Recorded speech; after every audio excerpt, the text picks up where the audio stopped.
ஈரோட்டில் கடந்த 21 ஆண்டு காலமாக ஈரோடு புத்தக திருவிழா நடைபெறுகிறது. 2005ஆம் ஆண்டு முதல் ஆண்டு தொடங்கினோம். 2009ஆம் ஆண்டு, அதாவது ஈரோடு புத்தக திருவிழா தொடங்கி 5ஆம் ஆண்டு, ஈரோடு புத்தக திருவிழாவுக்கு வந்து அந்த விழாவை சிறப்பிக்க வேண்டும், நிறைவு நாளில் பங்கேற்க வேண்டும் என்று மேதகு முன்னாள் குடியரசுத் தலைவர் APJ அப்துல் கலாம் அவர்களை நாம் அன்போடு கேட்டுக்கொண்டோம். ஒரு மின்னஞ்சல் வாயிலாக கேட்டுக்கொண்டோம், அவ்வளவுதான். பெரிய பெரிய அரசியல் ஆளுமைகள், அரசியலில் இருக்கிற முக்கிய பிரமுகர்களிடத்தெல்லாம் அணுகி எப்படியாவது அப்துல் கலாம் அவர்களை ஈரோடு புத்தக திருவிழாவுக்கு அழைத்து வர வேண்டும். கடந்த 4 ஆண்டுகளாக மிகச்சிறப்பாக புத்தக திருவிழாவை நடத்தி இருக்கிறோம். தேசிய தரத்தோடும் மாநில தன்மையோடும் நடத்தி இருக்கிறோம். 5ஆம் ஆண்டு நடைபெறுகிற போது மேதகு முன்னாள் குடியரசுத் தலைவர் அப்துல் கலாம் அவர்கள் வந்தால் மிகச்சிறப்பாக இருக்கும் என்று கருதி பெரிய பெரிய அரசியல் பிரமுகரை எல்லாம் அணுகி அப்துல் கலாம் அவர்களை அழைக்க வேண்டும் என்று கேட்டோம்.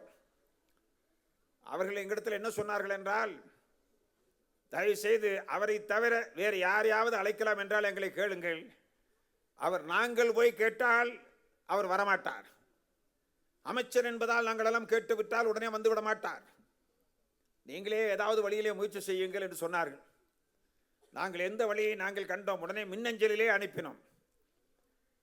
ஒரு சில நாட்களுக்கு பிறகு டெல்லிக்கு வர வேண்டும், உங்களுக்கு அப்பாயின்மெண்ட் கொடுக்கப்பட்டிருக்கிறது என்று சொன்னார்கள். டெல்லிக்கு சென்றோம்.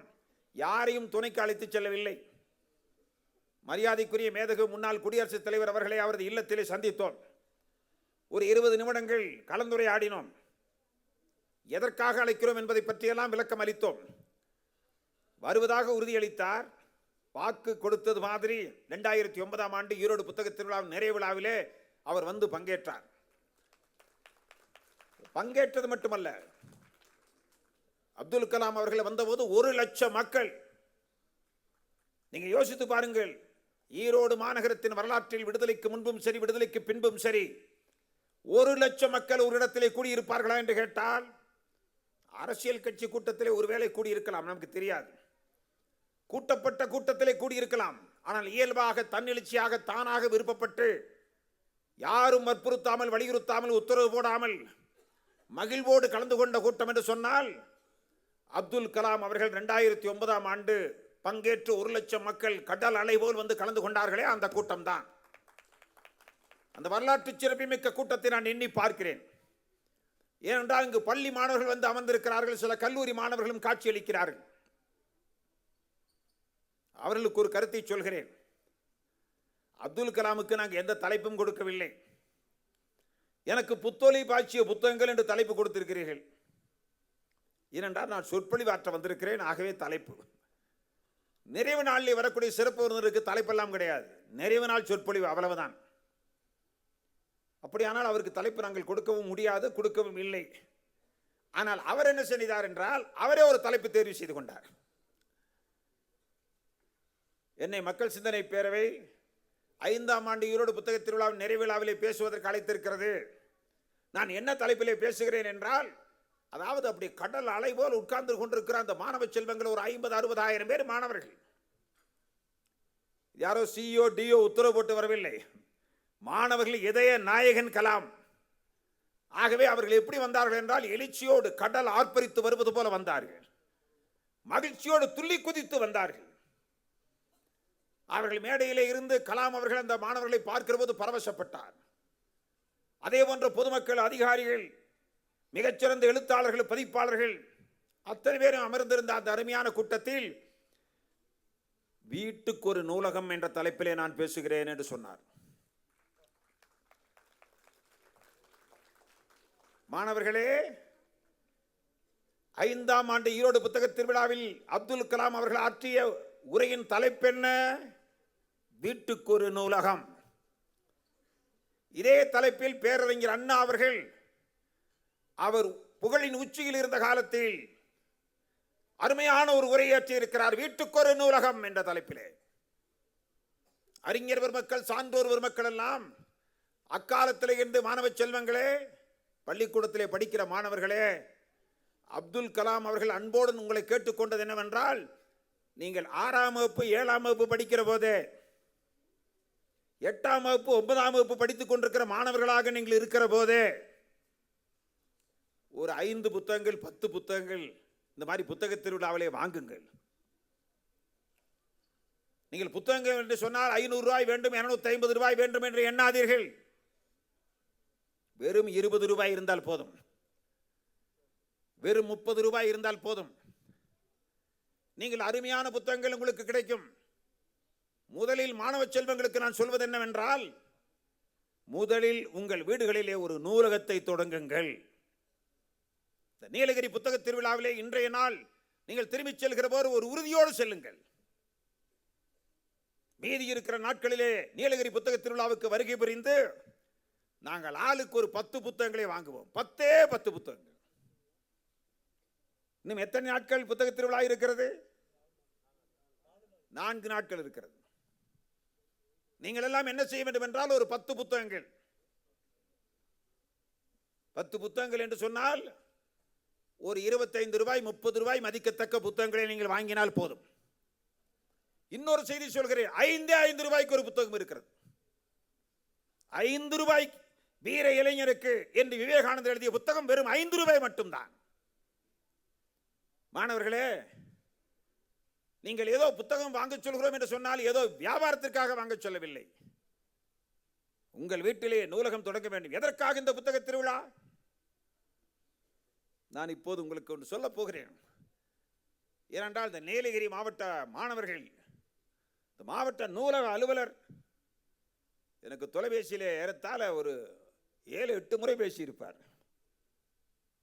பேசுகிற போதாலும் அன்றை சொன்னார், பள்ளி மாணவர்கள் வருகிறார்கள், பள்ளி மாணவர்கள் வருகிறார்கள், இந்த மாணவர்களுக்கு செய்தி சொல்லுங்கள் என்றார். இந்த மாணவர்களை நான் பார்க்கிறேன். மாணவர்களே, நமக்கு தேவையானது என்ன? நீங்கள் ஒரு முடிவு எடுக்க வேண்டும் என்று சொன்னேன். வீட்டுக்கு ஒரு நூலகம் தொடங்க வேண்டும். அது 10 புத்தகத்திலே இருந்து தொடங்குங்கள். பிறகு அடுத்தடுத்து அது 15 புத்தகமாக 20 புத்தகமாக அது பரிணாம வளர்ச்சி பெறட்டும். அந்த புத்தகம் சின்ன ஒரு அறை இருக்க வேண்டும் என்ற அவசியம் இல்லை. ஒரு சின்ன ஷெல்ஃப் இருந்தால் போதும். ஷெல்ஃபே இல்லாவிட்டால் பரவாயில்லை, ஒரு சிறிய வீடு உங்களுக்கு இருக்குமா, அதன் ஓரத்தை பயன்படுத்தி இதுதான் எங்கள் நூலகம் என்று அந்த நூலகத்தை தொடங்குங்கள். நான் இந்த இடத்திலே சொல்ல விரும்புவது, புத்தொளி பாய்ச்சிய புத்தகங்கள் என்றால் அது என்ன? புத்தகம் அவ்வளவு வலிமையானதா? புத்தகத்துக்கு அவ்வளவு ஆற்றல் இருக்கிறதா என்று நீங்கள் எண்ணலாம். மாணவர்களே, நான் சொல்வதை ரொம்ப கவனமாக கேளுங்கள். நீங்கள் உன்னிப்பாக ஆழமாக கேட்டு மனதில் ஆழமாக கல்வெட்டு போல் பதிவு செய்து வைத்துக் கொள்ளுங்கள். இங்கிலாந்தை சார்ந்த தாமஸ் பெயின் என்ற ஒருவர் இருந்தார். ரொம்ப சுறுசுறுப்பானவர், நாட்டுப்பற்று மிக்கவர், சமுதாய சிந்தனை உள்ளவர், நல்ல எழுத்து ஆற்றல் உள்ளவர், நல்ல அறிவாற்றல் உள்ளவர், நல்ல சிந்தனையாளர். அவர் பெஞ்சமின் பிராங்க்லின் என்று சொல்லக்கூடிய பேரறிவாளரை சந்தித்தார். இங்கிலாந்திலே லண்டன் மாநகரத்திலே சந்திக்கிறார். இவர் அறிவை பார்த்து ஆற்றலை பார்த்து, நீ இங்கிலாந்தில் இருக்க வேண்டிய ஆள் அல்ல, நீ அமெரிக்காவுக்கு செல்ல வேண்டும். நான் ஒரு பரிந்துரை கடிதம் கொடுக்கிறேன், ஒரு ரெக்கமெண்டேஷன் லெட்டர். அதை வாங்கி கொண்டு அமெரிக்காவிலே பிலடெல்பியா என்று சொல்லக்கூடிய ஒரு இடத்தில் எனக்கு உறவினர் ஒருவர் இருக்கிறார், அவரை போய் நீ சந்திக்க வேண்டும். உனக்கு இருக்கிற எழுத்தாற்றல் சாதாரணமானதல்ல, ஆகவே இது சமுதாயத்துக்கு பயன்பட வேண்டும், நீயும் வளர்வாய், சமுதாயம் வளரும் என்று அறிவுரை சொல்லி இருக்கிறார். அதற்கு பிறகு அங்கிருந்து அந்த கடிதத்தை கொண்டு போய் அமெரிக்காவுக்கு சென்று பிலடெல்பியா என்று சொல்லக்கூடிய அந்த நகரத்திற்கு சென்றார். அந்த கடிதத்தை கொண்டு போய் கொடுத்தார். அங்கு போய் ஒரு பத்திரிகை ஆசிரியராக மாறினார். அங்கு போனபோது அவருக்கு வயது 37. 37 வயதில் இங்கிலாந்திலிருந்து அமெரிக்காவுக்கு செல்கிறார். அப்போது அமெரிக்கா ஒரு தனி நாடாக இருக்கவில்லை, இங்கிலாந்தினுடைய காலனி நாடாக இருந்தது, இங்கிலாந்தினுடைய அடிமை நாடாக இருந்தது அமெரிக்கா. புரிந்து கொள்ள வேண்டும். 13 காலனி நாடுகள் இருந்தன. நம்முடைய நாடும் இங்கிலாந்தினுடைய காலனி நாடுதான். 13 காலனி நாடுகள், அதிலே ஒன்று அமெரிக்கா. அமெரிக்காவுக்கு சென்ற பிறகு அங்கிருந்த சூழ்நிலையை அனுசரித்து அதற்கு பிறகு யோசித்தார். அவரை பற்றி ஏராளமான செய்திகள் இருக்கிறது, இப்போது சொல்வதற்கு நேரமில்லை, சுருக்கமாக சொல்கிறேன். கடைசியில் என்ன செய்தார் தெரியுமா? அவர் ஒரு புத்தகம் எழுதினார். முன்வரிசையில் உட்கார்ந்து கொண்டிருக்கின்ற ஆளுமைகள், பிரமுகர்கள் இருக்கிறார்கள். இங்கே உட்கார்ந்து கொண்டிருக்கிற கலைஞர்கள், இசைக்கலைஞர்கள், இந்த இடத்திலே மகிழ்விப்பதற்காக மகாகவி பாரதி சொன்னது மாதிரி, வெள்ளத்தின் பெருக்கை போல் கலைப்பெருக்கும் கவிப்பெருக்கும் ஏவமாயின் பள்ளத்தில் வீழ்ந்திருந்த குருடரெல்லாம் வெளிவற்று பதவி கொள்வார் என்று பாரதி சொன்னானே, இது போல ஒரு கலைத்தன்மையும் இலக்கியத்தன்மையும் இந்த பகுதியில் இருக்கிற மக்களை எல்லாம் மகிழ்விப்பதற்காகவும் சிந்திக்க வைப்பதற்கும் ஆக இருக்கக்கூடிய கலைஞர்கள் அமர்ந்திருக்கின்ற அவை இந்த அவை. நான் இந்த நேரத்தில் ஒன்றை சொல்கின்றேன். அந்த எழுத்தாற்றல் மிக்க அந்த மா மனிதன் கட்டுரை எழுதுகிறான். அந்த கட்டுரையை காட்டுத்தீ போல் பரவுகிறது.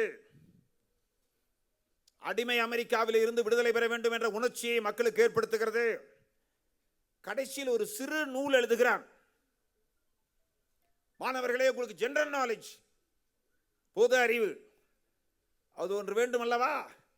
இங்கே இந்த உரையை கேட்டுவிட்டு நீங்கள் திரும்பி சென்ற பிறகு வீட்டுக்கு சென்றால் உங்கள் தந்தையார் கேட்கிறார், பெற்றோர்கள் தாயார் கேட்கிறார், நீங்கள் புத்தக திருவிழாவுக்கு பேச அழைத்தார்களே, நீங்கள் போனீர்களே, பேச்சை கேட்டீர்களே, என்ன பேசினார் என்று கேட்டால் நன்றாக பேசினார். சரி, நன்றாக பேசினார், சரி, என்ன பேசினார் என்று அப்பா கேட்டால் என்ன சொல்வீர்கள்? ஏதோ கையை ஆட்டி ஆட்டி பேசினார், சத்தம் போட்டு பேசினார், கவிதை இடையிடையிலே சொன்னார், எங்களை எல்லாம் பார்த்து சந்தோஷப்பட்டு மகிழ்வித்து பாராட்டி பேசினார் என்றா சொல்வீர்கள்? ஏதாவது 4 விஷயம் உங்களுக்கு மனதிலே பதிய வேண்டாமா? டேக் ஹோம் மெசேஜ் என்று ஆங்கிலத்தில் சொல்வார்கள். இங்கு வீட்டுக்கு செல்கிற போது சில செய்திகளோடு செல்ல வேண்டும். இப்போது நான் சொல்வது ஒருவர் பெயரை சொல்லிவிட்டேன், தாமஸ் பெயின் என்ற ஒருவர் பெயரை சொல்லிவிட்டேன். அந்த தாமஸ் பெயின் என்ற பெயரை உங்களுக்கு நெஞ்சில் ஆழமாக பதிய வைத்துக் கொள்ள வேண்டும். அவர் இங்கிலாந்திலே பிறந்தவர் என்று சொன்னேன். 37வது வயதில் அமெரிக்காவுக்கு சென்றடைந்தார் என்று சொன்னேன். அங்கு போய் ஒரு பத்திரிகையிலே சேர்ந்தார் என்று சொன்னேன். அதற்கு பிறகு சில மாதங்கள் கழித்து ஒரு சிறு நூல் எழுதினார். அந்த நூலுக்கு பெயர் என்ன தெரியுமா? Common sense. இனிமேல் இந்த குழந்தைகளிடத்திலே எதிர்காலத்திலே கேட்டால் உங்கள் கால முறுக்க நீங்கள் மறக்கக்கூடாது. காமன் சென்ஸ் என்ற ஒரு புத்தகம். அந்த புத்தகம் ஆங்கிலத்தில் தான் எழுதப்பட்டது. ஆங்கிலத்தில் எழுதப்பட்டது மட்டுமல்ல, ஆங்கிலேயரால் தான் எழுதப்பட்டது. இந்த காமன் சென்ஸ் என்ற புத்தகம் எத்தனை பக்கங்கள் இருக்கும்? ஏனென்றால் பெரிய பெரிய புத்தகங்களை பற்றி எல்லாம் சொல்லுகிற போது, இப்ப என்னுடைய புத்தகத்தை பற்றி பேசினார்கள். 25 ஆண்டுகளுக்கு முன்பு வெளியான என்னுடைய விடுதலை வேள்வியில் தமிழகம் என்ற நூல் 2 பாகங்களை கொண்டது, 1200 பக்கங்களை கொண்டது என்று என்னை அறிமுகப்படுத்தி பேசிய தமிழாசிரியர் குறிப்பிட்டார். அப்படின்னா புத்தகம்னாவே அவ்வளவு பெரிய புத்தகம் இல்லை. அந்த பகுத்தறிவு என்ற புத்தகம், அந்த புத்தகத்தினுடைய பக்கங்களின் எண்ணிக்கை எவ்வளவு தெரியுமா? 47 பக்கங்கள் மட்டும்தான். only 47 pages. உங்களுக்கு எங்க அமெரிக்காவில் எப்போ எழுதுனாங்க இது? இந்த புத்தகம் எப்போ வெளிவந்துச்சு? சரியா 250 ஆண்டுகளுக்கு முன்பு, 250 years ago. 250 ஆண்டுகளுக்கு முன்பு அமெரிக்காவிலே, அதிலும் அமெரிக்காவை சேராத இங்கிலாந்தை சேர்ந்த ஒருவர் எழுதிய புத்தகத்தை பற்றி நீலகிரி புத்தக திருவிழாவிலே நாம் பேசுகிறோம் என்று சொன்னால், அதிலும் வெறும் 47 பக்கங்களை கொண்ட ஒரு புத்தகம். என்ன விலை? 2 shillings, 2 பைசா. அப்போது 2 ரூபா, 2 பைசா, ரூபா இல்ல. அப்ப அந்த காலத்தில் விலை. அந்த புத்தகம் வெளியான பிறகு ஒரு 2 மாத காலத்தில் 3 லட்சம் பிரதிகள் விற்று தீர்ந்தது. 3 lakhs copies. ஏங்க, கொஞ்சம் எல்லாம் பெரியவங்க எல்லாம் யோசிச்சு பாருங்க, முடிஞ்ச மாணவர்களும் யோசிச்சு பாருங்க. 250 ஆண்டுகளுக்கு முன்பு 3 லட்சம் பேர் இந்த புத்தகத்தை வாங்கியிருக்காருன்னா 2 மாசத்துல, அப்படின்னா அப்ப எவ்வளவு பாப்புலேஷன் இருந்திருக்கும்? நீங்க அமெரிக்காவில் அப்போ பாப்புலேஷன் எவ்வளோ இருந்திருக்கும்? இன்னைக்கு கூட இந்தியா பாப்புலேஷனுக்கு பக்கத்தில் அமெரிக்கா பாப்புலேஷன் வர முடியாது. சீனா பாப்புலேஷன் பக்கத்தில் அமெரிக்கா பாப்புலேஷன் வர முடியாது. இப்போ அன்னைக்கு ரொம்ப ரொம்ப குறைவான பாப்புலேஷன் தான் இருந்திருக்கும். அன்றைய ஜனத்தொகை மிக மிக குறைவு. இன்னைக்கு நிலைமையில் ஒரு 5 கோடி பேர் வாங்கியிருந்தா என்ன மதிப்போ அந்த மதிப்பு அன்னைக்கு 3 லட்சம் பேர் வாங்கினது. அப்புறம் பார்த்தா ஒரு 2-3 மாசத்துல இன்னும் 2 லட்சம் 5 லட்சம் பிரதி வித்துருச்சு. விற்றது பெரிதல்ல, அந்த புத்தகம் உலக அளவிலே பேசப்பட்டது. காமன் சென்ஸ் என்ற புத்தகம் தமிழில் பகுத்தறிவு என்று மொழிபெயர்த்திருக்கிறார். தமிழ்ல அந்த புத்தகத்துக்கு பேர் என்ன? டிரான்ஸ்லேட் பண்ணப்பட்ட புத்தகத்துக்கு பேர் என்ன? பகுத்தறிவு. அந்த புத்தகம் எதை பற்றியான புத்தகம்? அது எப்படி அந்த புத்தகத்துக்கு அவ்வளவு புகழ் வந்துச்சு? ஏங்க, வெறும் 47 பக்கம் எழுதின, எத்தனை நாள் எழுதியிருக்காரு தெரியுங்களா? சில புத்தகங்கள்லாம் எத்தனை வருஷமா எழுதினாங்கன்னு. கோப்பர்னிக்கஸ் என்ற பெரிய பேரறிஞர் இருந்தார், பெரிய சயின்டிஸ்ட். அவரு தி ரெவல்யூஷனிஸ்ட் என்று சொல்லக்கூடிய ஒரு புத்தகத்தை எழுதினார். அவர் எழுதின புத்தகத்துக்கு பேர் என்ன? தி ரெவல்யூஷனிஸ்ட். அந்த புத்தகம் எத்தனை வருஷம் எழுதினார் தெரியுமா? 30 ஆண்டுகள் எழுதினார். 30 ஆண்டுகள் ஒரே புத்தகத்தை 30 இயர்ஸ் கண்டினியூஸ் எழுதினார். ஒரு புத்தகத்தை எழுதி முடிப்பதற்கு 30 ஆண்டுகள். அவர் ஒன்றும் 50 புத்தகத்தை வாழ்நாள் எழுதல, ஒரு புத்தகம் 30 வருஷம் எழுதினார். சரி, அது மாதிரி நிறைய பேர் 20 வருஷம் 30 வருஷம் புத்தகம் எழுதியிருக்காங்க. காரல் மார்க்ஸினுடைய தாஸ் கேபிட்டல், அதே மாதிரி டார்வின், சார்லஸ் டார்வின், உலகத்தில் மகத்தான விஞ்ஞானிகள் ஒருவர். அவர் எழுதிய தி ஆரிஜின் ஆஃப் ஸ்பீசிஸ் என்ற புத்தகம், உயிரினங்களின் தோற்றுவாய் என்று சொல்லக்கூடிய புத்தகம், ஆடம் ஸ்மித்துடைய புத்தகம். இந்த 3 பேரும் எழுதின மார்க்ஸுடைய கேபிட்டலாக, தாஸ் கேபிட்டலாக இருந்தாலும், அல்லது நம்முடைய சார்லஸ் டார்வினுடைய ஆரிஜின் ஆஃப் ஸ்பீசிஸ் என்று சொல்லக்கூடிய உலக புகழ்மிக்க புத்தகமாக இருந்தாலும், ஆடம் ஸ்மித்தினுடைய அருமையான புத்தகமாக இருந்தாலும், இந்த புத்தகங்கள் எல்லாம் 17 ஆண்டுகள் எழுதப்பட்டவை. ஒரு புத்தகம் எழுதுறதுக்கு 17 வருஷங்க. நான் சொல்ற புத்தகம் எல்லாம் புத்தொளி பாய்ச்சிய புத்தகங்கள், சும்மா விளையாட்டான புத்தகம் அல்ல. புத்தகங்கள் எல்லாம் புத்தகங்கள் அல்ல, சும்மா பேப்பர்ல அச்சிட்டு எதையாவது ஆசைக்கு ஆர்வத்தில் நானும் ஒரு புத்தகம் எழுதியிருக்கேன் அல்ல. புத்தகங்கள் உலகத்தை புரட்டி போட்டிருக்கின்றன. புத்தகங்கள் எவ்வளவு பெரிய ஆயுதம் தெரியுமா? இந்த மாணவர்களுக்கு அந்த முக்கியத்துவத்தை மட்டும் ஆசிரியர் பெருமக்கள் சொல்லிக் கொடுத்துட்டாங்கன்னா வேற ஒண்ணுமே தேவையில்லை. பாட புத்தகங்களை மட்டும் படிப்பது பாதி வளர்ச்சி தான்.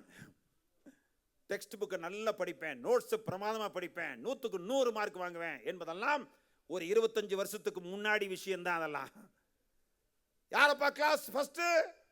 கிளாஸ்ல ஃபர்ஸ்ட் யார் யார் கை தூக்குங்க. நான் இப்ப சொல்லு, உங்க கை தூக்க சொல்ல மாட்டேன். நான் இப்போ கிளாஸ்ல ஃபர்ஸ்ட் ரேங்க் வாங்கினது, செகண்ட் ரேங்க் வாங்கினது, இதெல்லாம் 25 வருஷத்துக்கு முன்னாடி விஷயம். எல்லாம் டாப் மார்க் வாங்கினா தான் வேலை அப்படிங்கிறதெல்லாம் 25 வருஷத்துக்கு முன்னாடி விஷயம். எவ்வளவு டாப் மார்க் வாங்கினாலும் வேலை கிடையாது. அப்ப என்ன வேணும்? தனி திறமைகள் உங்களுக்கு வளர வேண்டும். ஸ்கில்ஸ் டெவலப்மெண்ட் தேவைப்படுகிறது. அப்ப நல்ல பேச்சாற்றல், நல்ல எழுத்தாற்றல், நல்ல சிந்தனை ஆற்றல் வர வேண்டும். அப்படி வர வேண்டும் என்றால் நீங்கள் வாசிக்க வேண்டும், புத்தகங்களை வாசிக்க வேண்டும். யாரெல்லாம் பாட புத்தகங்களோடு சேர்ந்து பொதுவான நல்ல புத்தகங்களை சின்ன வயதிலிருந்து வாசிக்க தொடங்குகிறீர்களோ, நான் சொல்றேன் இந்த வரி ரொம்ப முக்கியமானது மாணவர்களே. பாட புத்தகங்களை கண்டிப்பா வாசிக்கணும், நல்லா வாசிக்கணும். ஆசிரியர்கள் சொல்லித்தர போது பாடங்களை கவனமா கேட்கணும். வீட்டில் போய் பாட புத்தகங்களை அம்மா அப்பா சொல்லாம, ஆசிரியர் மிரட்டாம, நீங்களா சந்தோஷமாக படிக்க வேண்டும். மகிழ்ச்சியோடு படிக்கணும். உணர்ச்சியோடு உண்மையாக நாம் தெரிந்து கொள்ள வேண்டும் என்ற ஆர்வத்தோடு, தேடல் மனப்பான்மையோடு நீங்கள் படிக்க வேண்டும். அதே சமயத்தில் பாட புத்தகத்தை படிக்கிறதோடு நின்று விடக்கூடாது. நிறைய பொதுவான புத்தகங்களை, பொது அறிவு, எந்த மாணவன் பொது புத்தகங்களை, அதிகமான புத்தகங்களை வாசிக்கிறானோ அந்த மாணவனுக்கு கிளாஸ் ரூம்ல வாத்தியார் சொல்லி தர்றது ஈஸியா புரியும். இது ஒரு முக்கியமான பாயிண்ட். ஏன்னா உங்களுக்கு கிளாஸ் ரூம்ல வாத்தியார் சொல்லி தர்றது நல்லா புரியணும்னு வச்சுக்கோங்க. அவர் சொல்லித்தர தர அப்படியே புரியுதுன்னா, நீங்க நிறைய புக்ஸ் வேற புக்ஸ் படிச்சிருந்தீங்கன்னா உங்களுக்கு அப்படியே புரியும். சில பேர் என்ன நினைக்கிறாங்கன்னா, இந்த பாட புத்தகத்தை தவிர வேற புத்தகத்தை படிச்சு டைம் வேஸ்ட் பண்ணாதேப்பா, மார்க் வாங்க முடியாது. நீ இதெல்லாம் நல்லா படிச்சு வேலைக்கெல்லாம் போன பிறகு நிறைய புத்தகம் படி. இப்படி என்ன செய்ய, பாட புத்தகத்தை மட்டும் படி. அப்பா அம்மா சொல்றது, பாட புத்தகத்தை மட்டும் படி. பாட புத்தகத்தை மட்டும் படிக்கிறவன் பாஸ் பண்ணலாம், நல்ல மார்க் வாங்கலாம், வேலைக்கு போகலாம், 4 காசு சம்பாதிக்கலாம். ஆனால் என்னைக்குமே ஆளுமை மிக்க சிறந்த மனிதனாக அவனால் வளர முடியாது. ஆளுமை மிக்க மனிதனாக நீ வளர வேண்டும். இந்த நீலகிரி புத்தக திருவிழாவில் கலந்து கொண்ட மாணவ செல்வங்கள் என்னன்னா, ஆளுமை மிக்கவனாக ஒரு அவுட்ஸ்டாண்டிங் பர்சனாலிட்டியா நீ டெவலப் ஆகணும். லீடர்ஷிப் குவாலிட்டி, தலைமை தகுதி வர வேண்டும். எல்லா விதமான ஆற்றல் நமக்கு வரணும். அப்படி என்றால் பொதுவான புத்தகங்களை வாசிக்க வேண்டும். அப்படி என்றால் நான் ஏற்கனவே சொன்ன பாருங்க, அந்த பகுத்தறிவு அது என்னாச்சு தெரியுங்களா? 250 வருஷம் சொன்னேன்ல, அப்படியே காட்டு தீ போல அமெரிக்கா பூராவும் அந்த பகுத்தறிவுங்கிற புத்தகத்தை பற்றி பேசினாங்க. அது என்ன காரணம் தெரியுங்களா? அமெரிக்கா வந்து இங்கிலாந்திலிருந்து விடுபட்டு விட வேண்டும். இங்கிலாந்து ஆட்சிக்கு கீழே அமெரிக்கா இருக்கக்கூடாது. ஆனால் அந்த தாமஸ் பெயின் எந்த நாட்டை சேர்ந்தவர்? அவர் இங்கிலாந்து நாட்டை சேர்ந்தவர். ஆனால் சொந்த நாடு 37 வயசான போது தான் அவர் அமெரிக்காவுக்கே போறாரு. அமெரிக்கா அடிமை நாடு. எந்த நாட்டுக்கு கீழே அடிமை நாடு? அது பிரிட்டிஷ் நாட்டுக்கு கீழே தான் அடிமை நாடு. அப்ப இவனுடைய தாய் நாட்டுக்கு கீழே தான் அந்த நாடு இருக்கு. அதை பற்றி அவன் கவலைப்படவில்லை. என்னுடைய தாய் நாட்டுக்கு கீழே இந்த நாடு இருப்பது அவமானம் என்று கருதி அமெரிக்கா தனித்த நாடாக இருக்க வேண்டும், விடுதலை பெற்ற நாடாக இருக்க வேண்டும் என்ற அந்த விடுதலை விதையை அமெரிக்காவிலே முதல் விதைத்தவன் தாமஸ் பெயின். ஏங்க, அதுக்கு முன்னாடி அமெரிக்காவில் தனி பாராளுமன்றம் கிடையாதுங்க, விடுதலை கிடையாதுங்க. நான் 250 வருஷம் சொன்னேன். கொலம்பஸ் கண்டுபிடிச்சு வேணா பல ஆண்டுகள் ஆச்சு. ஆனால் அமெரிக்கா விடுதலை கிடைச்சு எத்தனை ஆண்டுகள் ஆச்சு? இன்னும் வெளிப்படையாக சொல்கிறேன், மிகப்பெரிய அமெரிக்காவின் தலைவர்கள் கூட அந்த விடுதலை கோரிக்கையை முன்வைக்கவில்லை. அவங்க பொதுவாக நம்ம நாடு நல்லா இருக்கணும், அதை பண்ணணும், இதை பண்ணணும் எல்லாம் சொன்னாங்க. அடிமை முறை ஒழியணும் எல்லாம் சொன்னாங்க. ஆனால் விடுதலை அளிக்க வேண்டும் என்று சொல்லவில்லை. தாமஸ் பெயின் அந்த 47 பக்கம் அந்த என்ன மாதிரி சொல்லுது?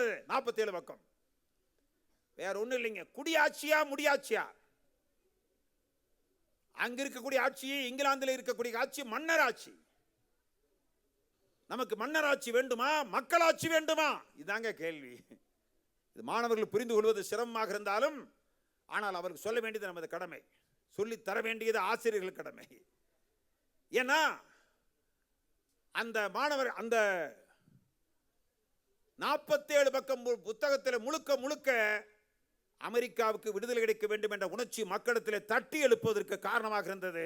இந்த புத்தகம் வந்து 6 மாசத்தில், ஏங்க அந்த புத்தகம் வந்து சாகித்ய அகாடமி விருது பெற்றது, ஞானபீட விருது பெற்றதுன்னு புத்தகம் விருது பெற்று பிரயோஜனம் இல்லை.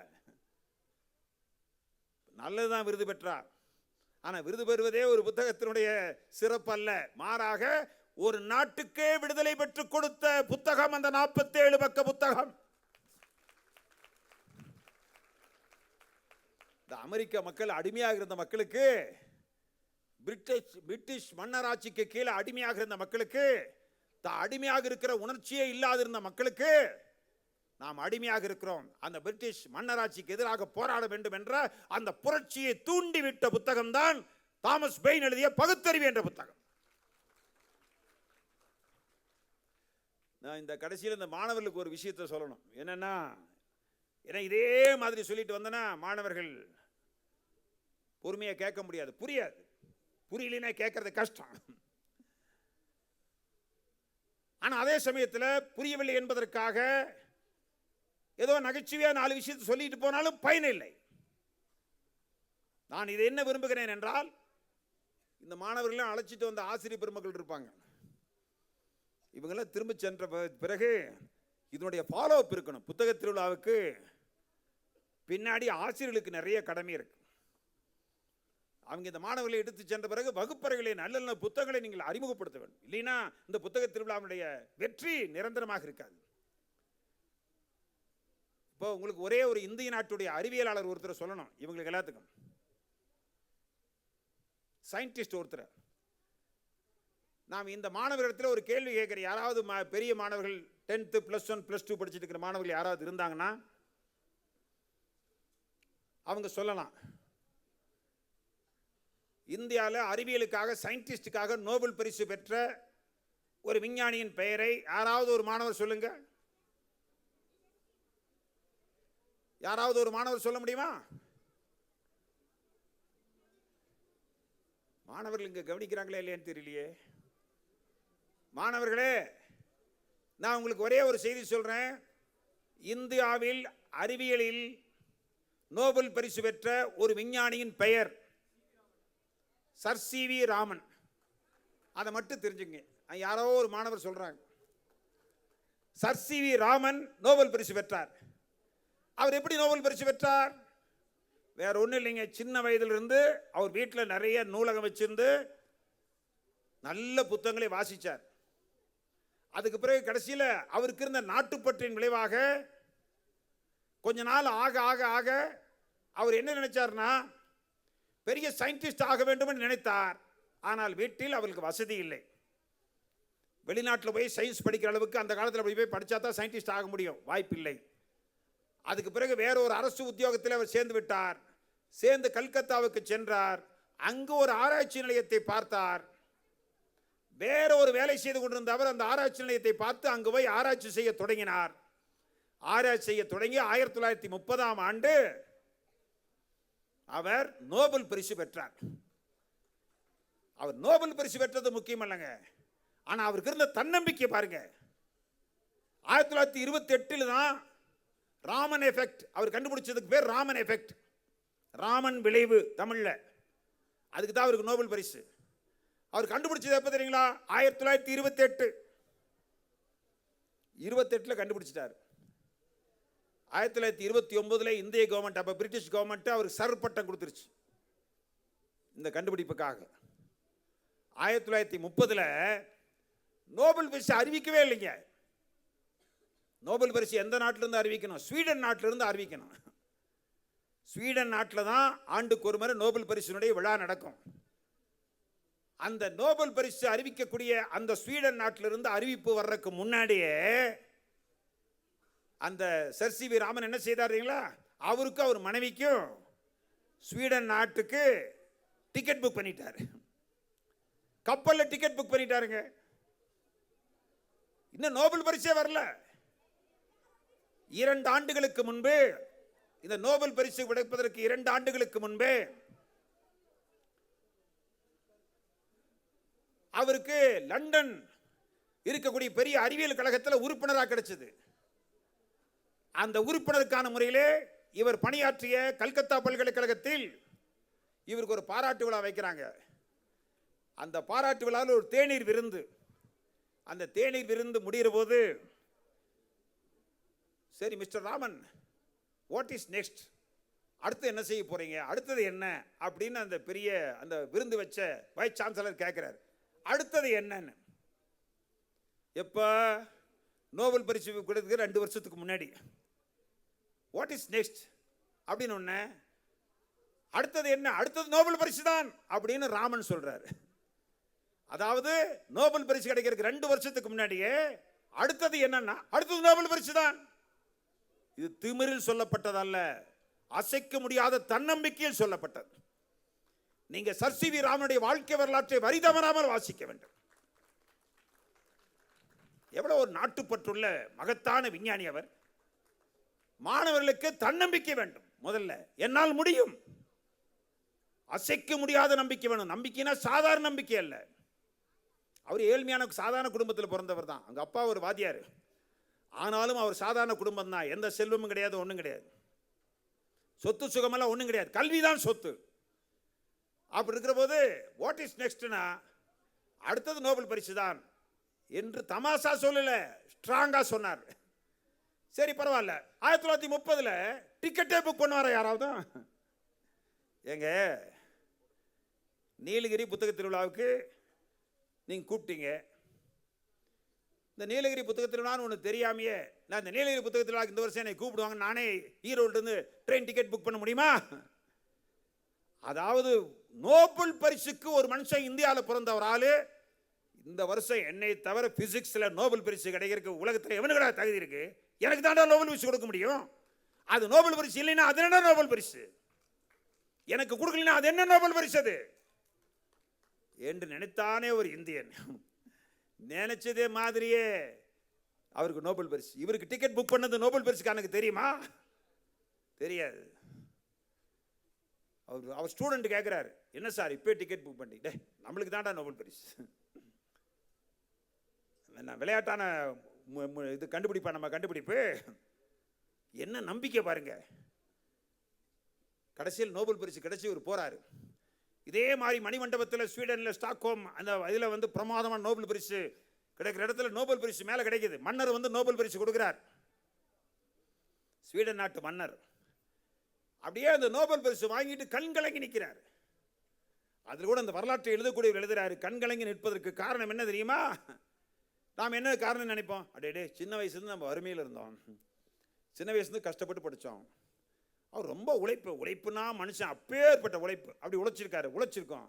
அந்த உழைப்புக்கு ஒரு வெற்றி கிடைச்சிருக்குது, ஆனந்த கண்ணீர். அப்படிதான் நம்ம சொல்லுவோம். அதல்ல, இப்படிதான் நாமளும் நினைப்போம். நானும் அப்படிதான் நினைச்சேன். அப்படியே கண்களை நிற்கிறாருன்னா ஆனந்த கண்ணீர் இல்லை. அப்படியே அந்த நோபல் பரிசு வாங்கிட்டு வந்தோடனே யார் நோபல் பரிசு எந்த நாட்டிலிருந்து வந்தாலும் அந்த நோபல் பரிசு வந்து பெற்றுட்டு உட்கார்றாங்களே, உட்கார்றதுக்கு தலைக்கு மேலே அந்த நாட்டின் கொடி பறக்குமாமா, அந்த நாட்டின் கொடி.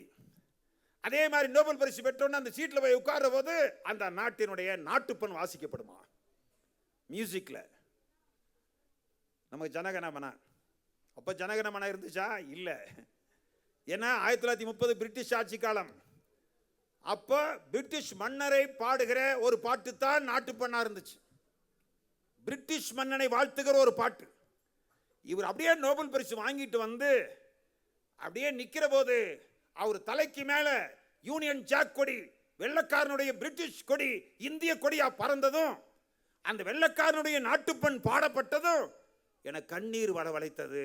நாம் இந்தியா இன்னும் விடுதலை கிடைக்கவில்லையே, வெள்ளையினிடத்தில் இருக்கிறதே நாம் அடிமையாக இருக்கிறோமே என்ற ஆத்திரத்தில், என்ற சோகத்தில், என்ற துன்பத்தில் அவர் கண்கலங்கினார் என்று வரலாற்று ஆசிரியர் எழுதுகிறார்.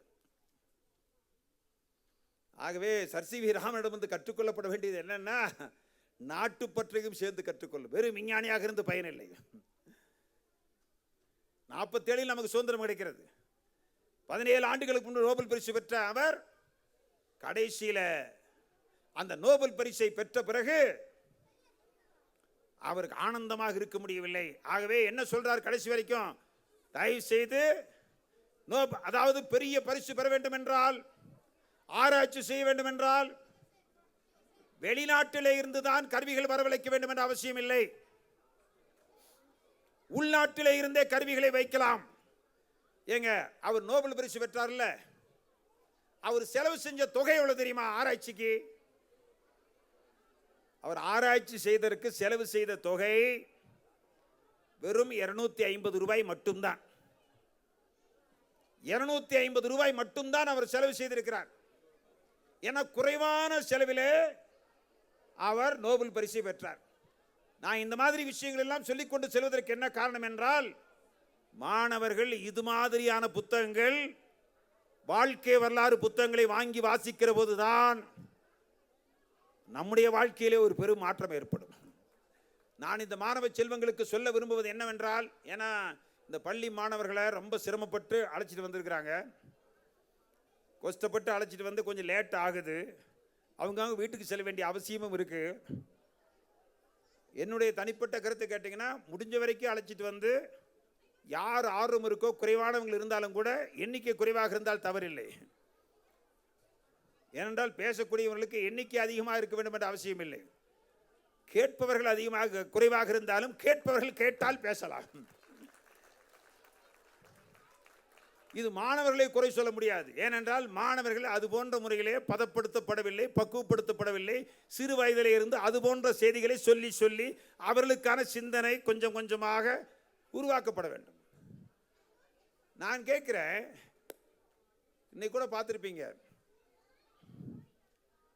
ஒரே ஒரு செய்தி உங்களுக்கு சொல்லணும், இந்த மாணவர்களுக்கு சொல்லணும். ஈரோடு புத்தக திருவிழாவில் ஏன்னா இந்த மாதிரி கனமான செய்தியை எவ்வளோக்கு எவ்வளோ எளிமையாக சொல்ல முடியுமோ சொல்லிட்டு வர்றேன். இதுக்கு மேலே கதை மாதிரி எளிமையாக சொல்ல முடியாது, அவ்வளோதான் சொல்ல முடியும். ஆனால் செய்தி கனமானது. ஆனால் இந்த மாணவர்களுக்கு இன்னொன்று சொல்லணும். ஒரு 10 வருஷத்துக்கு முன்னாடி, சரியாக 10 வருஷம் இருக்கும், ஈரோடு புத்தக திருவிழாவில் என்ன நினச்சோம்னா, இந்த வருஷம் ஈரோடு மாவட்டத்தில் இருக்கிற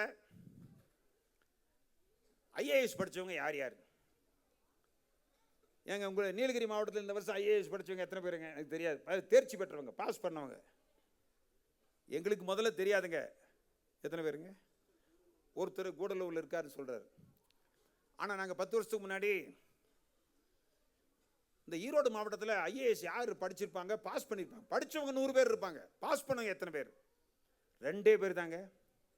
நாங்கள் கொஞ்சம் ஆராய்ச்சியில் இறங்கின பிறகு தான் எனக்கு தெரிஞ்சுது. அது வரைக்கும் எங்களுக்கு தெரியாது.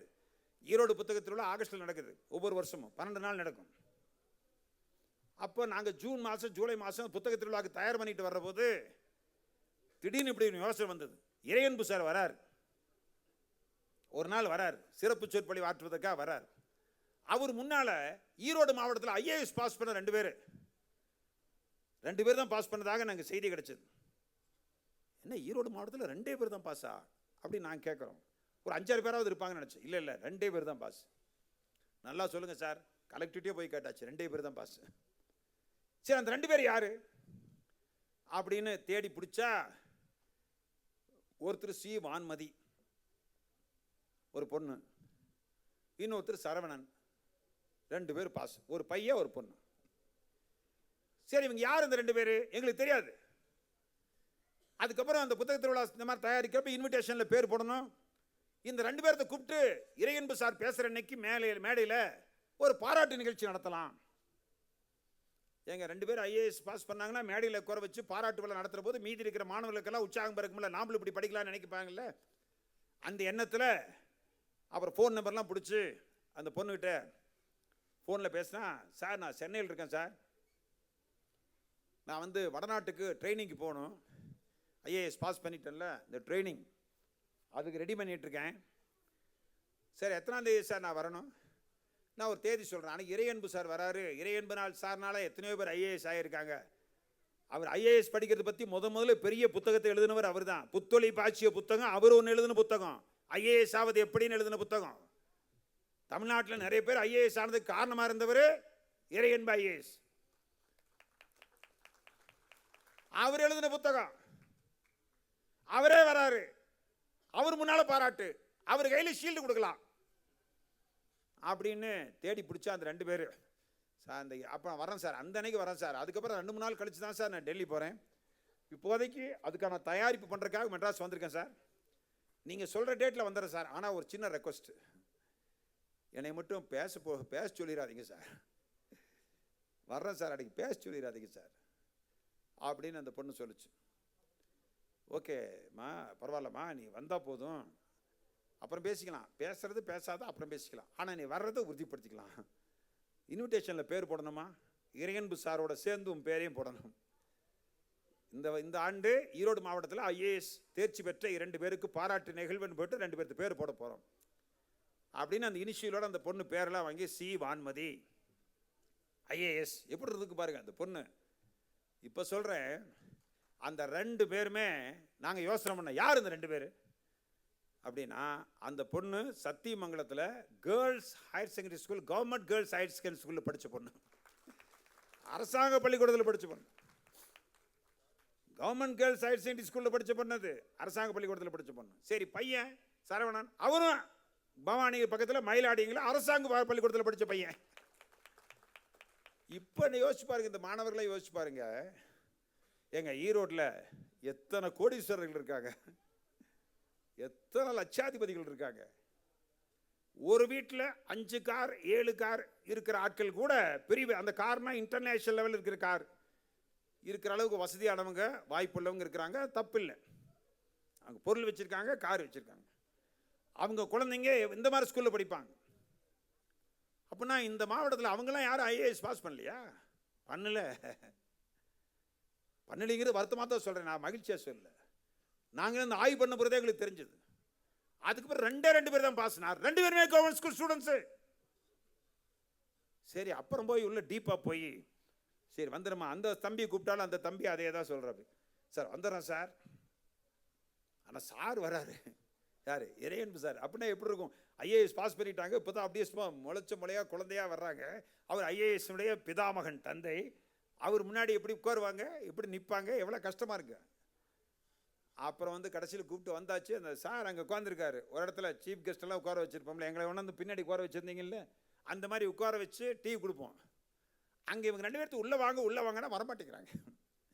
வாங்க சும்மா உட்காருங்க, நாளைக்கு நீங்கள் ஐஏஎஸ் கலெக்டர் தானே, வாங்க உள்ளே உட்காருங்கன்னா.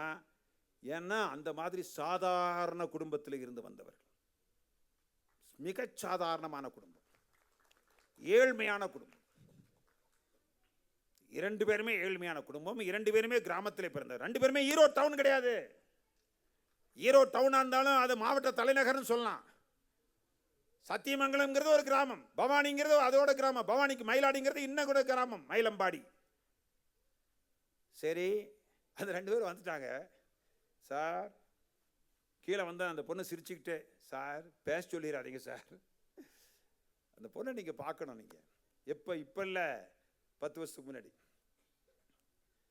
இல்லைம்மா, கீழே வந்த பிறகு சார் வந்துட்டாரு, மேடைக்கு போகிறோம்.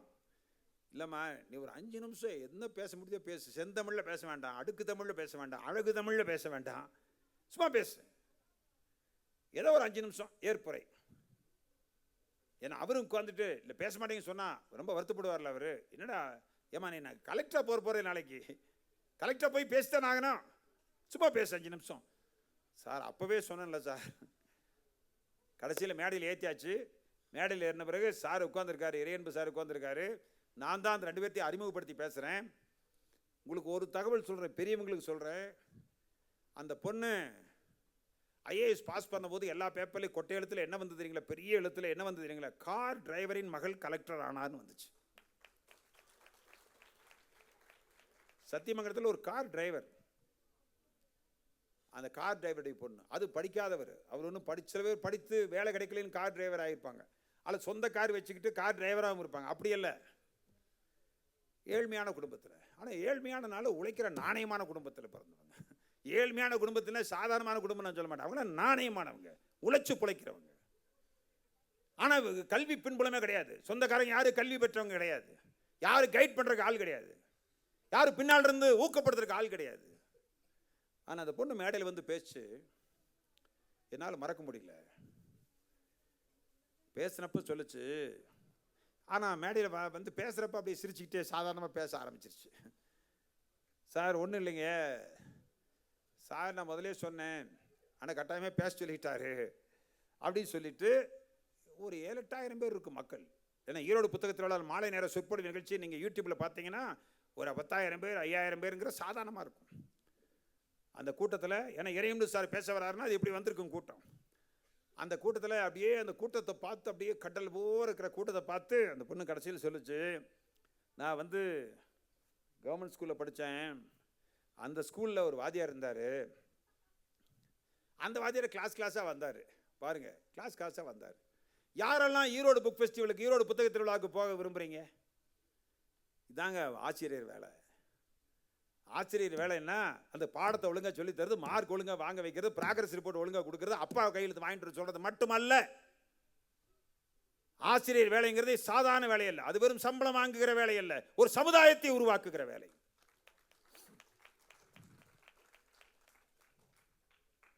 அவர்களெல்லாம் எந்த அரசியல்வாதி எப்பேற்பட்டாலும் அவர்களுக்கு பக்கத்தில் நிற்க முடியாது. அது நாட்டின் ஜனாதிபதியாக கூட இருக்கலாம், அந்த ஜனாதிபதி கூட ஆசிரியர் என்பதுதான் முக்கியம்.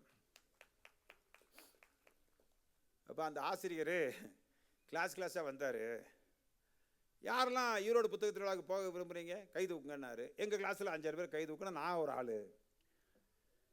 யாரெல்லாம் விரும்புகிறீங்களோ அவங்கள ஈரோடு புத்தக திருவிழாவுக்கு பஸ்ஸில் வச்சு கூட்டிகிட்டு போவேன், என் செலவில். நீங்கள் வரலான்னு சொல்லி கூட்டிகிட்டு போகிறார். அந்த மாதிரி நாங்கள்லாம் போனோம், நிறைய தடவை ஈரோடு புத்தக திருவிழாவுக்கு போனோம், நிறைய புக்கெல்லாம் வாங்கினோம்.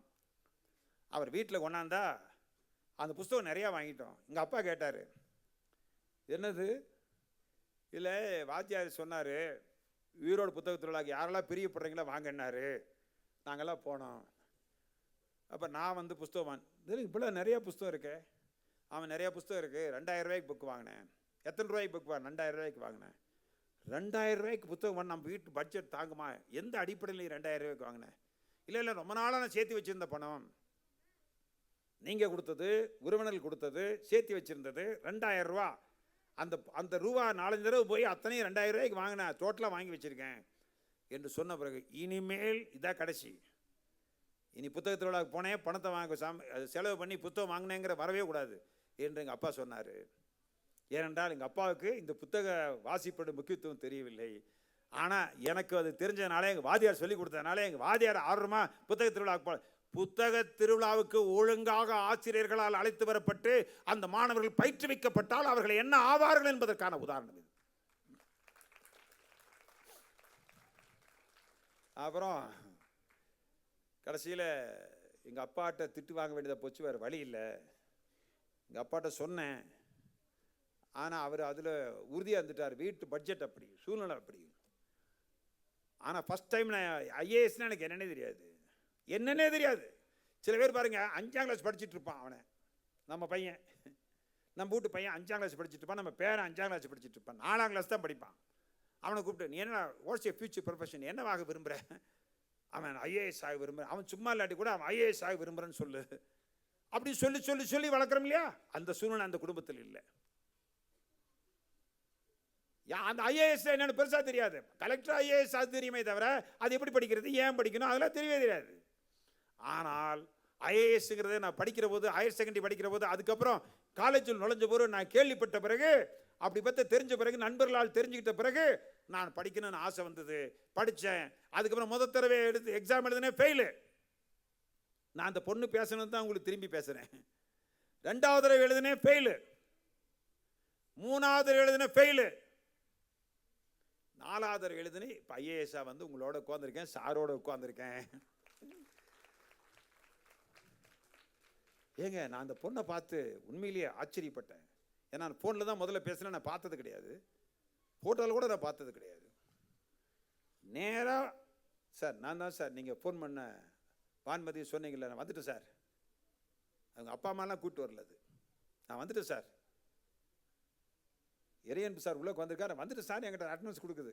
ஸ்டேஜுக்கு 10 நிமிஷம் 1/2 மணி நேரத்துக்கு முன்னாடி வந்துருச்சு. அந்த பொண்ணு மேடையில் சொன்னது. அதுக்கப்புறம் அந்த பையன் சரவணன் அவன் மேடையில் சொன்னது என்னால் மறக்க முடியல. என்ன சொன்னா அப்படி தெரியுங்களா?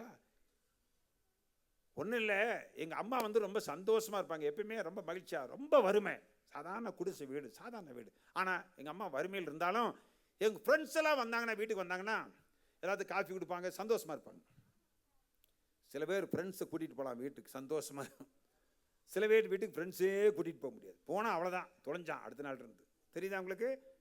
ஆனால் இவர் எப்படின்னா, அந்த சரவணனுடைய அம்மா ரொம்ப ஹோம்லியாக, ரொம்ப லைவ்லியாக, ரொம்ப சந்தோஷமாக, ஜோவியலா, தமாஷா, படிப்பே கிடையாது, ஆனால் தமாஷா பேசுவாங்களாம், நகைச்சுவையாக பேசுவாங்களாம். ஃப்ரெண்ட்ஸ் எல்லாம் அவங்க அம்மா மாதிரி ஜாலியாக இருப்பாங்களாம். ஒரு நாள் சரவணன் இல்லை, வெளியே போயிட்டான். சரவணன் சொன்னதை நான் சொல்கிறேன். நான் வெளியே போயிட்டேன். வெளியே போயிட்டு உள்ளே வரேன், 6-7 நண்பர்கள் உள்ளே உட்காந்துருந்தாங்க எங்கள் வீட்டில். நான் இருக்கணுங்கிற அவசியம் இல்லை. எங்கள் வீட்டில் நான் இல்லாட்டி எங்கள் அம்மா வந்து என் ஃப்ரெண்ட்ஸ் எல்லாம் நல்லா ட்ரீட் பண்ணுவாங்க. எங்கள் அம்மாவும் என் ஃப்ரெண்ட்ஸ் எல்லாம் கொஞ்சம் ஜாலியாக பேசி நான் உள்ளே நுழைஞ்சிட்டேன். உள்ளே வந்தோடனே திடீர்னு எல்லாம் சிரிச்சானுங்க. இது அவர் மேடையில் பேசுறது தான் உங்களுக்கு சொல்கிறேன். சிரிச்சாங்க. ஏண்டா சிரிக்கிறீங்க, என்னடா விஷயம்? என்ன? இல்லை அம்மா இப்போ கேட்டாங்க ஒரு கேள்வி, நாங்கள்லாம் பதில் சொல்லிகிட்டு இருந்தோம். நாங்களாம் வந்து ரொம்ப நேரம் ஆச்சு, பதில் சொல்லிகிட்டு இருந்தோம். என்னடா கேள்வி கேட்டாங்க, என்னடா விஷயம் அப்படின்னு எங்களுக்கு சொல்கிறா அப்படின்னு சொன்னேன். இல்லை இவன் 27, இவன் 16, இவன் 15, இவன் 7 இப்படின்லாம் வரிசையாக சொல்லிட்டு வந்தோம். எம்மையன் என்னன்னு கேட்டாங்க. 1 அப்படின்னு நாங்கள் சொன்னோம். ஏண்டா 27 வாங்கினவன் பிழைப்பானா, நீ 1 வாங்கினவன் பிழைப்பானா அப்படின்னு உங்கள் அம்மா கேட்டுக்கிட்டு இருந்தாங்க. நீ கேட்க வந்துட்ட. அது என்னடா 1 என்னடா 27 அப்படின்னு சரவணன் கேட்குறான். நான் கேட்டேன், ஃப்ரெண்ட்ஸ்கிட்ட கேட்டேன். அவன் லேசாக சொன்னானுங்க, நான் புரிஞ்சுக்கிட்டேன் என்னென்னு. ஓ என்னங்கிறத புரிஞ்சுக்கிட்டேன், வேறு ஒன்றும் இல்லைங்க. அவன் கடைசியில் சொல்லிட்டு சிரிச்சுக்கிட்டே சொன்னது, அதாவது இந்தியாவிலேயே ஃபர்ஸ்ட் ரேங்க் வாங்கினதுக்காக அம்மாட்ட திட்டு வாங்கினவன் நானாத்தான் இருப்பேன்னு சொன்னான் சரவணன். ஏன் தெரியுங்களா? இவன் 27வது ரேங்க்கு, அவன் 27வது ரேங்க் வாங்கின அவன் பிழைப்பானா, நீ ஃபர்ஸ்ட் ரேங்க் வாங்கினவன் பிழைப்பானான்னு யாராவது அம்மா கேட்பாங்களா? ஃபர்ஸ்ட் ரேங்க்னா என்னன்னு தெரியாத அம்மா. ஃபர்ஸ்ட் ரேங்க் தான் சிறப்பு, ஃபர்ஸ்ட் ரேங்க் தான் கஷ்டம் அப்படின்னே அம்மாவுக்கு தெரியல. ஒன்றுனா ஒரு மார்க் நினச்சிட்டாங்க, 27னா 27 மார்க் நினச்சிட்டாங்க. அந்த குடும்பத்திலேருந்து வந்த நான் ஐஆர்எஸ், அப்போ ஐஆர்எஸ் தான் பாஸ் பண்ணியிருக்கேன், ஐஆர்எஸ் பாஸ் பண்ணியிருக்கேன். எப்படி இருக்கும் பாருங்க. அப்போ மாணவர்களுக்கு சொல்கிற செய்தி என்னன்னா, நீங்கள் எந்த குடும்பத்திலேருந்து வந்தீங்க, எவ்வளோ பெரிய கோடீஸ்வர குடும்பத்திலேருந்து வந்தீங்க, அப்பா அம்மாவுக்கு இங்கிலீஷ் தெரியுமா, இதெல்லாம் கதையே கிடையாது. இதெல்லாம் நீங்கள் கவலைப்படவே வேண்டியதில்லை. நீங்கள் மனசு வச்சா நீங்கள் வளரலாம், நீங்கள் உழைச்சா நீங்கள் வளரலாம் என்பதற்கான நான் இப்போ சொன்னது நான் வந்து கண்ணார பார்த்த உதாரணம். இதுக்கு முன்னாடி நான் பேசினதெல்லாம் புக்கில் படித்தது. இப்போ நான் சொல்கிறது கண்ணார நேராக பார்த்த உதாரணம். ஆகவே 2 பேர் ஐஏஎஸ்னா, அந்த பையன் அந்த தம்பி வந்து அப்பா ஐஆர்எஸ்ங்க, ஐஆர்எஸ் தான் அவனுக்கு கிடைச்சது. ஐஏஎஸ், ஐபிஎஸ், ஐஆர்எஸ், ஐஎஃப்எஸ், இந்த ஃபாரஸ்ட் டிபார்ட்மெண்ட் இருக்காங்க, ஐஎஃப்எஸ் இந்தியன் ஃபாரஸ்ட் சர்வீஸு, இதெல்லாம் ஒன்று தான். அதுக்கப்புறம் என்ன செஞ்சார் தெரியுமா அந்த தம்பி சரவணன்? ஐஆர்எஸ் தானே வாங்கியிருக்கோம், என்னுடைய எய்ம் ஐஏஎஸ். இந்த வருஷம் ஐஆர்எஸ் வாங்கிட்டேன், பாராட்டு விழா நடத்திட்டீங்க. மறுபடியும் ஒரு அடுத்த வருஷம் மறுபடியும் ஒரு எக்ஸாம் எழுதிங்க, மறுபடியும் ஐஏஎஸ் ஆகிட்டா அப்படிங்க. இந்த கூடுதலான ஒரு செய்தி சொல்கிறேன், இது எல்லாத்த விட சந்தோஷப்படக்கூடிய செய்தி என்ன தெரியுங்களா? அந்த சரவணன் 10 வருஷம் கழிச்சு இப்போ சமீபத்தில் பேப்பரில் பார்த்தேன், திண்டுக்கல்லில் கலெக்டராக இருக்கு. அப்படி திண்டுக்கல் மாவட்ட கலெக்டரே இந்த சரவணன் தான். நான் அவரை பார்த்ததில்லை. ஏன் அவரை பார்த்ததில்லைன்னு சொல்கிறேன்னா, அப்போ வந்து அவன் சின்ன பையன், ஐஏஎஸ் பாஸ் பண்ணிட்டு வந்தபோது நம்ம பையன் மாதிரி, நம்ம தம்பி மாதிரி. ஆனால் இன்னைக்கு ஒரு டிஸ்ட்ரிக்ட் கலெக்டர். ஒரே சந்தோஷமாக இருக்குது. ஒரு 10 வருஷத்தில் பாருங்கள் எவ்வளோ பெரிய மாற்றம்னு. இன்னொன்று, இன்னைக்கு காலையில் நான் வர்றப்ப காரில் பேப்பர் படிச்சுட்டு வந்தேன். இன்னைக்கு காலையில் தினத்தந்தி பேப்பர்லையும், இன்னைக்கு காலையில் காரில் வர்றப்ப, ஊட்டி வர்றப்ப தினத்தந்தி பேப்பர் படிச்சுட்டு வர்றேன். மகாராஷ்டிரா மாநில கலெக்டர் சி வான்மதி சத்தியமங்கல பள்ளியிலே பேச்சுன்னு பெரிய அரை பக்கம் வந்திருக்கு. இன்னைக்கு வந்திருக்கு. மகாராஷ்டிரா மாநிலத்தில் ஒரு டிஸ்ட்ரிக்ட் கலெக்டராக இருக்குது சி வான்மதி. இப்போ அது எங்கே சத்தியமங்கலம் சொந்த ஊருக்கு வந்திருக்கு. எனக்கு தெரியாது இதெல்லாம், நான் அந்த பொண்ணை பார்த்து அப்போ பார்த்தது தான். ஆனால் இன்னைக்கு பேப்பரில் பார்த்தேன். வந்து தான் படித்த கவர்மெண்ட் கேர்ள்ஸ் ஹையர் செகண்டரி ஸ்கூலில் சீஃப் கெஸ்ட்டாக கூப்பிட்டுருக்காங்க. போய் அந்த ஸ்கூலில் தான் படித்த ஸ்கூலில் இருக்கக்கூடிய அந்த ஜூனியர் மாணவர்களுக்கான முறையில் அருமையாக பேசியிருக்கு அந்த பொண்ணு. என்னை பேச சொல்லிடாதீங்கன்னு ஈரோட்டில் எங்கிட்ட தானே சொல்லிச்சு 10 வருஷத்துக்கு முன்னாடி. இப்போ இந்தியாவில் எத்தனை ஊரில் போய், எத்தனை மாவட்டத்தில் போய், அங்கே போய் தமிழில் பேச முடியுமா மகாராஷ்டிராவில்? அப்போ தமிழ் தெரியுமா? அதுக்கு ஹிந்தி தெரியுமா? அதுக்கப்போ தெரியாது. ஆனால் ஆங்கிலத்திலையும் புலமை பெற்று இந்தியிலேயே பிரமாதமாக பேசுகிற மாதிரி அந்த மகாராஷ்டிராவில் சொந்த மாநிலத்தை சேர்ந்த ஒரு பெண் மாதிரி பெயர் பெற்ற கலெக்டராக அந்த பொண்ணு வரலையா? அப்போ எந்த குடும்பத்திலிருந்து வந்த பொண்ணு அந்த பொண்ணு? இதுக்கெல்லாம் என்ன காரணம் என்றால், தொடர்ந்த புத்தக வாசிப்பும் அறிவை விரிவு செய்து கொள்ள வேண்டும் என்ற ஆதங்கமும் ஆர்வமும் வேட்கையும் அறிவை விரிவு செய்ய அகண்டமாக்கினார் பாரதிதாசன். மாணவர்களே, நீங்கள் தன்னம்பிக்கையோடு இருக்க வேண்டும். முக்கியம் என்னன்னா, எதை எடுத்தாலும் எங்கள் அப்பா உடம்பு சரியில்லை, அல்லது மற்ற அவங்க அப்பாவுக்கெல்லாம் இங்கிலீஷ் தெரியும், அவங்க அப்பா வாதியார், எங்கள் அப்பா ஒன்றும் இல்லை நினைக்காதீர்கள். நான் இது வரைக்கும் பார்த்த வெற்றியாளர். நான் இன்னொரு கடைசியாக ஒன்று சொல்கிறேன், ஏன்னா இந்த மாணவர்களுக்கு தான் நான் சொல்ல விரும்புகிறது. நான் காலேஜில் படித்த போது ஒரு சம்பவம் நடந்தது. நான் காலேஜில் படித்த போது நான் பிஎஸ்சி மேக்ஸ், நான் ஃபைனல் இயர் படிக்கிறேன். இன்னொரு சப்ஜெக்டில் பேசுகிறேன். இன்னொருத்தன் அவன் படிக்கிறான், அவன் ஹாஸ்டலில் இருக்கான், என் ஃப்ரெண்டு. அவன் என்ன பண்ணானா, கிராமத்துலேருந்து வருவான், ரொம்ப சின்ன கிராமத்துலேருந்து வர்றான். சுத்தமாக இங்கிலீஷ் தெரியாது அவனுக்கு. அவன் அடிக்கடி என்கிட்ட சொல்லுவான், இந்த அடிக்கடி மேடையில் சொல்லுவீர்களே, நான் மேடையில் அப்போவே கொஞ்சம் பேசிகிட்டு இருப்பேன்.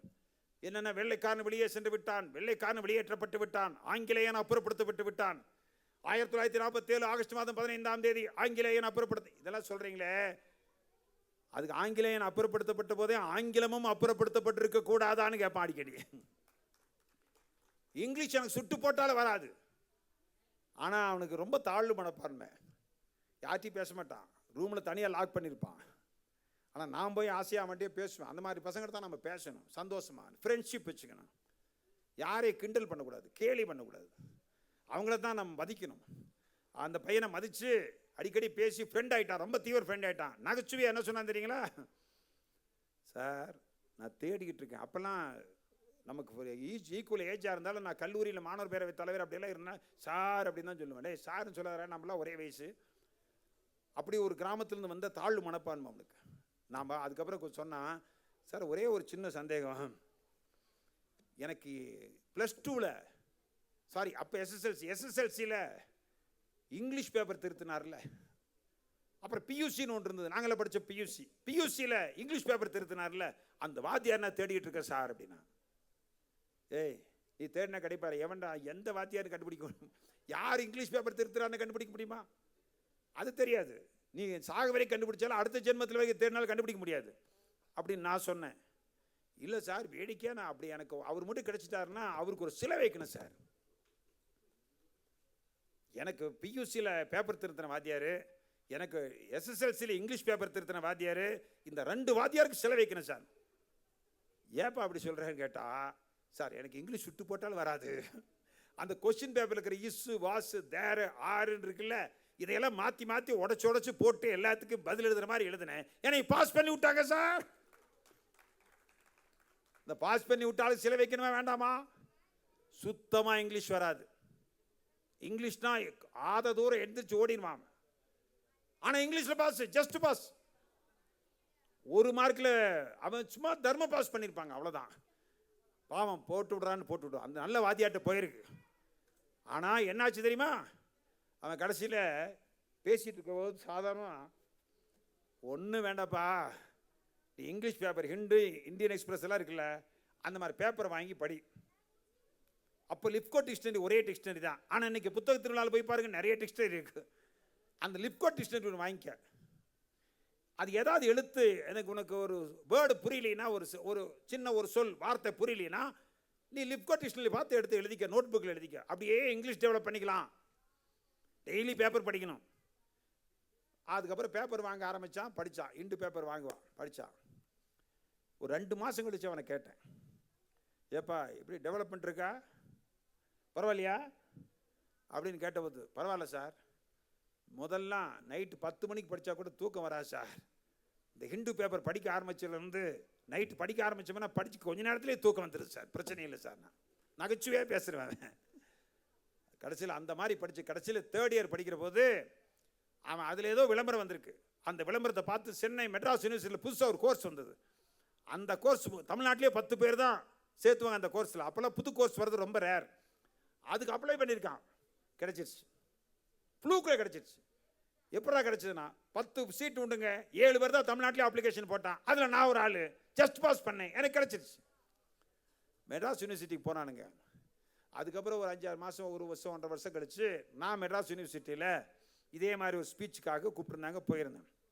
அப்போ பார்த்தா இவன் வேட்டி கட்டிட்டு செருப்பு போடாமல் வித்தியாசமாக, வேட்டியை ஒழுங்காக கட்ட மாட்டான், அப்படி இருக்கிற ஒரு ஆள் கிராமத்து பையன் மாதிரி இருந்தவன் அங்கே போய் டிப் டாப்பாக ஷூ போட்டுங்க இன் பண்ணி அந்த யூனிவர்சிட்டியில் நான் வேறு விஷயமா போகிற போது அவனை அங்கே பார்க்குறேன். அங்கே என்ன சொன்னான் தெரியுமா? ஸ்டாலின்ங்கிறான். சார்னு சொன்னவன் ஸ்டாலின் அப்படின்னு நான் என்னைய சொல்லிட்டு என்னை அப்படியே முதுக தட்டி கொடுக்குறான். எப்படி இருக்கீங்க? டேய் யாரா அது? ஆள் அடையாளமே தெரியல. ரைட் ஓகே அப்படின்ட்டு ஒரு மணி நேரம் கழிச்சு அந்த என்னுடைய வேலையை பிடிச்சிட்டு வந்து அவனு நானும் டீ சாப்பிட போனோம். சார் இங்கே ஒரு நல்ல ப்ரொஃபஸர் ஒருத்தர் இருந்தார், நாங்கள் வந்து சேர்ந்தோடனே, டே இப்படிலாம் இருக்கக்கூடாதா, நீ ஷூ போட்டுக்கணும் பேண்ட் போட்டுக்கணும்னு அவர் தான் கற்றுக் கொடுத்து இங்கிலீஷ் டியூஷனில் சேர்த்து விட்டார். டெய்லி இங்கிலீஷ் டியூஷன் போயிட்டுருக்கேன் சார், முன்ன மாதிரி இல்லை, நல்லா டெவலப் பண்ணிட்டேன் சார் அப்படின்னு சொன்னான். அதுக்கப்புறம் பிஜி அங்கே படித்தான். அதுக்கப்புறம் என்னாச்சு தெரியுமா? டாக்டரேட் பிஹெச்டி படிக்கிறதுக்கு லண்டன் பல்கலைக்கழகத்துக்கு அப்ளிகேஷன் போட்டான். அங்கே மெரிட்ல ஸ்காலர்ஷிப்பில் அவனுக்கு கிடைச்சிருச்சு. அங்கே போய் டாக்டரேட் பிஹெச்டி முடித்தான். பிஹெச்டி முடிச்சுட்டு அவனுக்கு அறிவுத்தாக தீரல, போஸ்ட் டாக்டரேட் படித்தான், மறுபடியும் ஒரு பிஹெச்டி போட்டான். அந்த பிஹெச்டி வாங்கினா டபுள் பிஹெச்டி போய் லண்டன் மாநகரத்தில் வாங்கி அங்கே லண்டனில் இருக்கக்கூடிய புகழ்மிக்க பல்கலைக்கழகத்தில் பேராசிரியராக சேர்ந்தான்.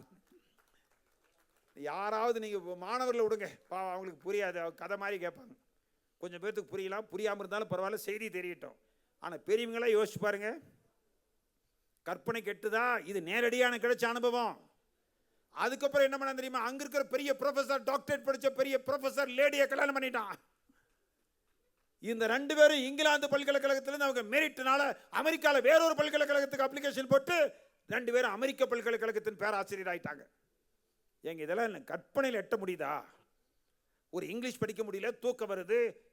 ஒரு இந்து பேப்பர், ஒரு பேப்பர் படிக்க முடியல, லிப்கோ டிக்ஷனரி எடுத்து எழுத முடியல என்று சொல்லி கொண்டிருந்த கிராமத்து பையன், அவன் மனசு வச்சொன்ன மனதில் உறுதி வேண்டும் சொன்னாங்க இல்லையா, மனம் உண்டானால் மார்க்கம் உண்டு சொன்னாங்க இல்லையா, அதுக்கப்புறம் படிக்க ஆரம்பிச்சு, தீவிரமாக படிக்க ஆரம்பிச்சு, அதுக்கு தகுந்த மாதிரி ஆசிரியர் உற்சாகப்படுத்தி எல்லாத்தையுமே உற்சாகப்படுத்தணும், எல்லாத்தையுமே உற்சாகப்படுத்தணும், உத்வேகப்படுத்தணும், தட்டி கொடுக்கணும்.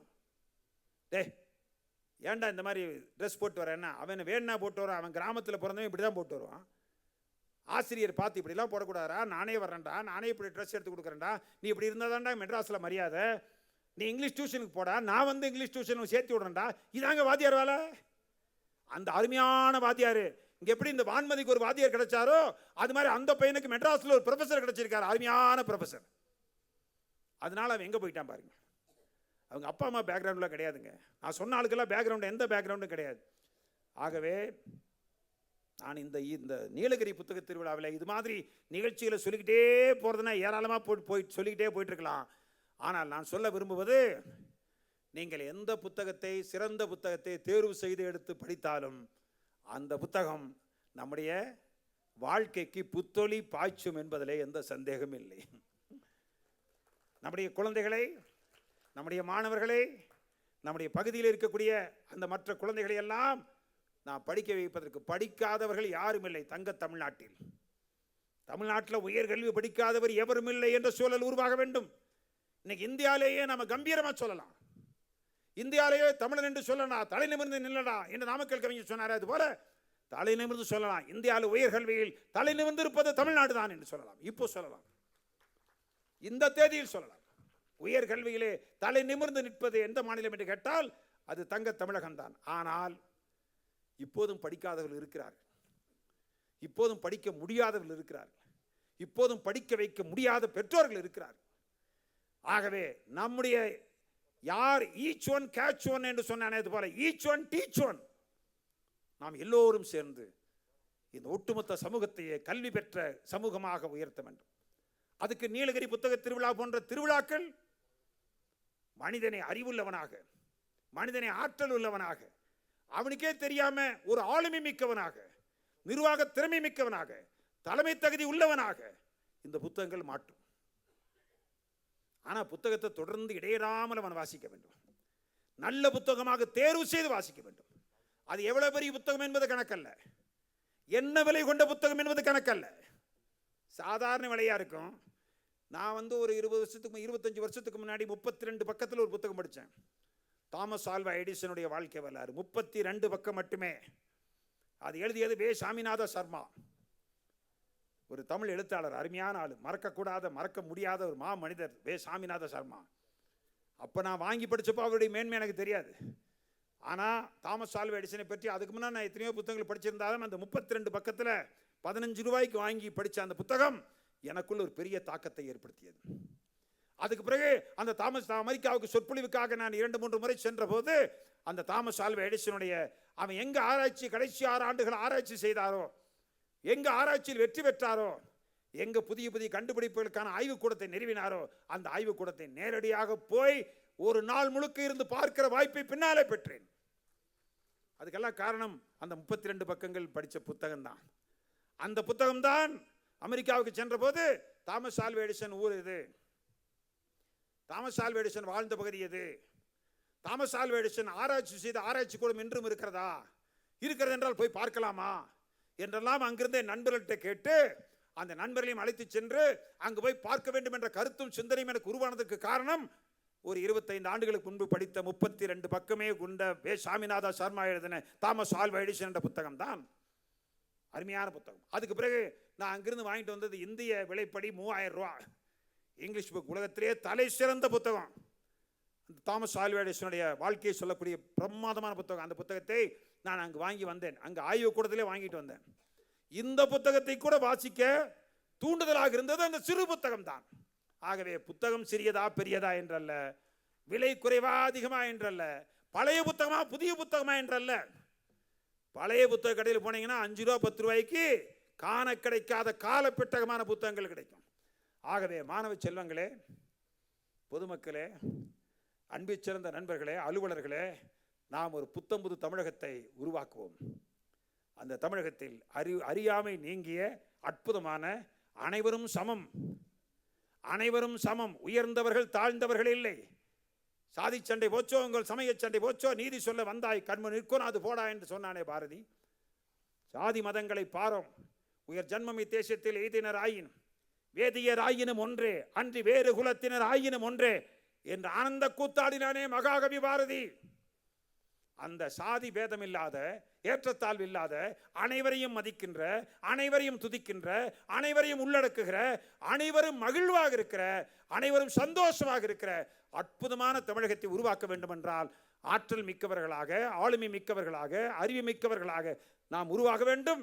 அதற்கு அடித்தளமிடுவது புத்தகங்கள் தான், ஞான பெட்டகங்கள் தான், கால பெட்டகங்கள் தான் என்ற கருத்தை மட்டும் ஆழமாக பதிவு செய்து இந்த நல்ல வாய்ப்புக்கு நன்றி பாராட்டி விடைபெறுகிறேன். நன்றி, வணக்கம். இந்த தகவல் உங்களுக்கு பிடிச்சிருந்தா லைக் பண்ணுங்க, உங்க ஃப்ரெண்ட்ஸுக்கு ஷேர் பண்ணுங்க, மறக்காம எங்க சேனலுக்கு சப்ஸ்கிரைப் பண்ணுங்க.